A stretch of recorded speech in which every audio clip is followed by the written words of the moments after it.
अनंत कोटि ब्रह्मांड नायक राजाधिराज योगी राज पर ब्रह्म सच्चिदानंद सतगुरु साईनाथ महाराज की जय। साईं कृपा से आज हम श्री साईं सच्चरित्र के अध्याय 17 का अध्ययन करने जा रहे हैं। नांदेड़ के रतन जी को साईं कृपा से पुत्र प्राप्ति। जो भी साईं भक्त साईं बाबा की शरण में आता है और ये इच्छा जाहिर करता है कि बाबा उनको पुत्र की प्राप्ति हो, जो भी साईं भक्त निसंतान है, इस अध्याय की कृपा से साईं बाबा उनकी पुकार सुनेंगे और उनको पुत्र प्राप्ति, संतान प्राप्ति अवश्य होगी। कृपया कर मन में साईं पर विश्वास रख के इस अध्याय को सुने। नांदेड़ में रतन जी शाहपुर जी वाड़िया नामक एक प्रसिद्ध व्यापारी रहते थे। उन्होंने व्यापार में यथेष्ट धनराशि संग्रह कर ली थी। वे परोपकारी तथा दानशील थे।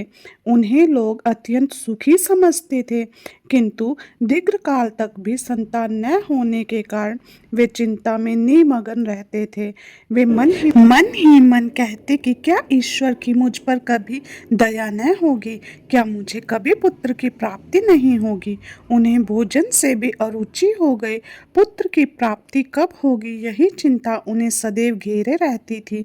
उनकी दासकुनु महाराज में दृढ़ श्रद्धा थी। उन्होंने अपना हृदय उनके सम्मुख खोल दिया।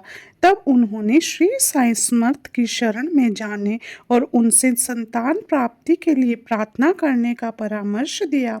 रतन जी को भी यह विचार रुचिकर प्रतीत हुआ और उन्होंने शिरडी जाने का निश्चय किया।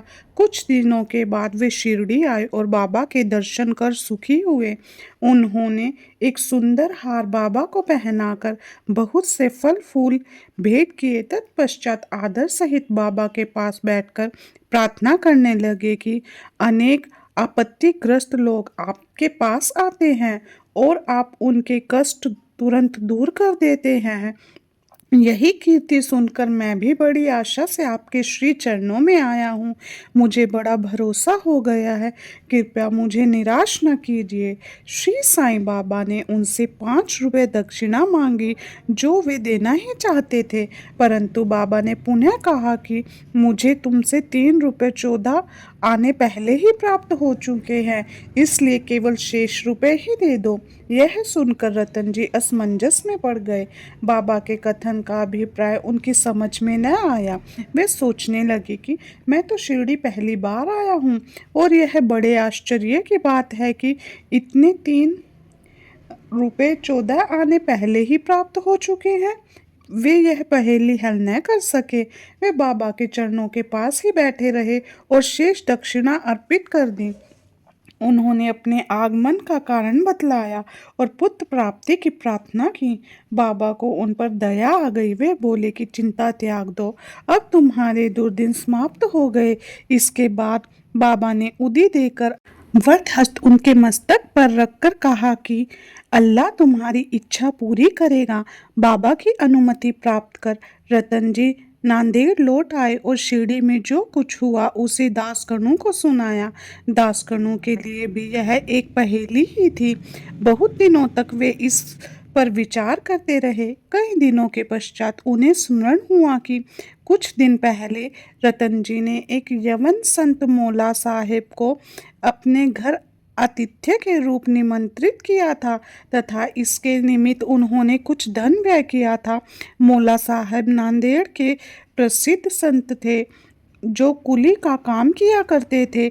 जब रतन जी ने शिरडी जाने का निश्चय किया था, उसके कुछ दिन पूर्व ही मौला साहेब अनायास ही रतन जी के घर आए।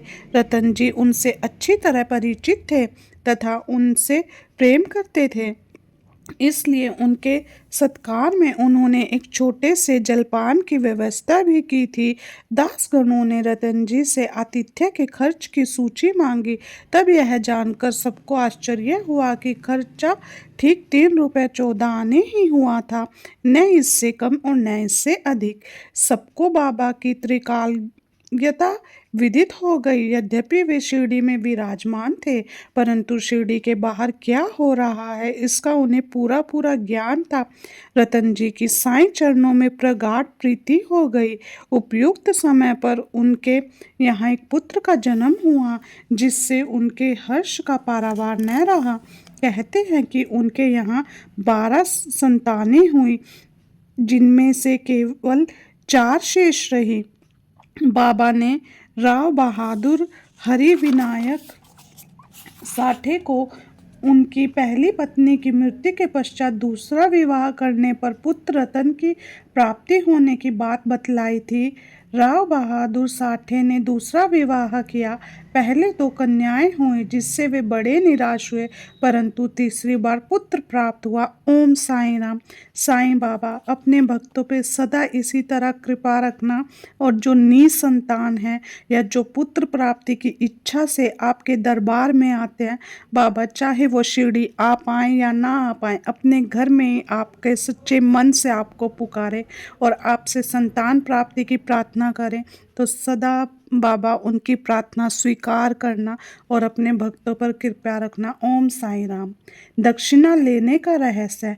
दीर्घ काल तक बाबा भक्तों से कुछ भी नहीं लेते थे। वे जली हुई दियासलाई एकत्रित कर अपनी जेब में भर लेते थे। चाहे भक्त हो या कोई अन्य, वे किसी से कुछ भी नहीं मांगते थे। यदि किसी ने उनके सामने एक पैसा रख दिया तो वे उसे स्वीकार करके उससे तंबाकू अथवा तेल आदि खरीद लिया करते थे। वे प्राय बीड़ी या चिलम पिया करते थे। कुछ लोगों ने सोचा कि बिना कुछ भेंट किए संतों का दर्शन उचित नहीं है, इसलिए बाबा के सामने पैसे रखने लगे। यदि 1 पैसा होता तो वे उसे जेब में रख लेते, और यदि 2 पैसे होते तो तुरंत उसमें से 1 पैसा वापस कर देते थे। जब बाबा की कीर्ति दूर दूर तक फैली और लोग बाबा के दर्शनों को आने लगे, तब बाबा ने उनसे दक्षिणा लेना आरंभ कर दिया। वास्तव में भक्तों को कांचन त्याग का पाठ पढ़ाने तथा उनकी आसक्ति दूर करने और चित्त शुद्धि कराने के लिए ही बाबा सबसे दक्षिणा लिया करते थे। परंतु उनकी एक विशेषता भी थी। बाबा कहा करते थे कि जो भी मैं स्वीकार करता हूँ, मुझे उसे 100 गुना से अधिक वापस करना पड़ता है। इसके अनेक प्रमाण भी है। आज का साईं सच्चरित्र समाप्त हुआ। हे मेरे प्रभु साईनाथ महाराज, आपका ये अध्याय जो भी सुन रहा है, प्रभु उसकी हर मनोकामना पूर्ण कीजिए। ओम साईं राम। जय साईं राम। सच्चिदानंद सतगुरु साईनाथ महाराज की जय।